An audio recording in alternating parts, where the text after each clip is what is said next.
Hello, my name is Jay Pronto, and today I'll be reviewing The Vast of Night, an Amazon Prime original that is streaming right now. This film became streamable on May 15th, and while it was on my list, I haven't heard any buzz about it. Emphasis on the buzz. If you're a fan of sci-fi films or dialogue-rich classics, buckle up, because this film pairs those two beautifully. Now before we get into my thoughts about the film, I'd like to announce that this review will be spoiler-free, so if you're worried I'm going to ruin any major plot points, endings, deaths, hookups, or one-liners, relieve yourself. Alright, let's get into it. Clapper! Jay? Jay make the rules in smart tech. Jay, let's take the baseline for a walk. All hail Jay! All hail Jay! Thanks, Jay! So here's the IMDb summary.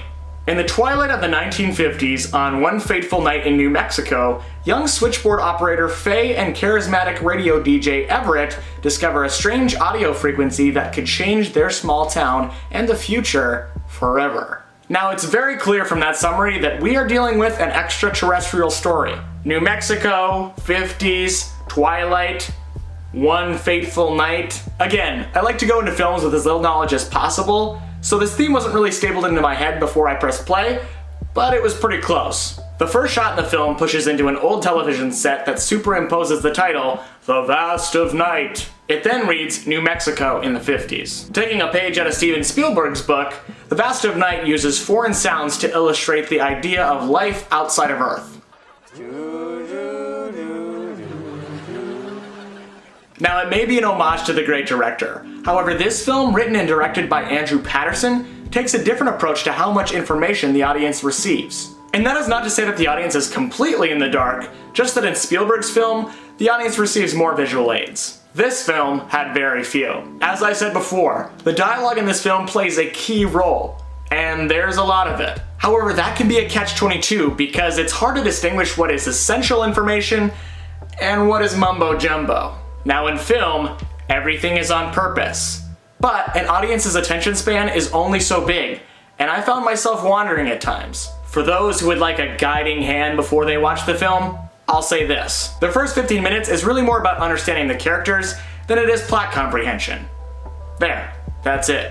However, don't coast on autopilot just yet. There was a lot of quirky comedy and nostalgic 50s elements in the opening scenes that were really enjoyable for a young buck like myself. And those first 15 minutes are jam-packed with spatial data that allows the viewer to get a sense of direction in this fast-paced story. And by the way, the town called Cayuta is a filmmaker's playground. I did a little research and found that the film was mostly shot in Texas, likely somewhat rural. During this story that takes place almost in real time, we follow our two lead characters as they urgently scramble through town several times. In between these fast-paced movements, we have stagnant cameras that really rely on acting and dialogue to get us through the scene. And what I mean by this was that the camera was on a tripod for minutes while the actor or actress did their thing.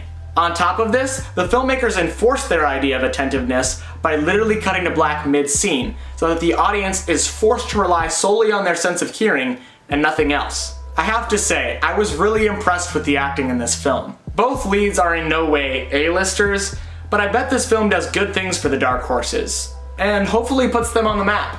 And like the actors, I too hope this dark horse film is put on the map, because even though there were times where I drifted from the screen, I was always brought back by rapid and rich dialogue that was aided by a phenomenal soundtrack. I do think that this is a movie that I will likely not have the desire to rewatch, but that doesn't mean I didn't like it. To be honest with you, I kind of felt the same way about Spielberg's film. I guess I'm just not that big of a sci-fi guy. Overall though, this film was so unique and a breath of fresh air to me. I love movies where dialogue trumps gigantic set pieces. For anyone that relates with that statement, check out His Girl Friday, a film made in 1940. Because this film was so unique, and it played into my love of sound design and a great script, I'm giving it 7 degrees. I don't know if this movie is for everyone.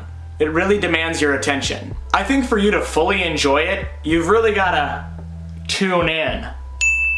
Having said that, I think if you're willing to put in the effort, this film could be worth it for you.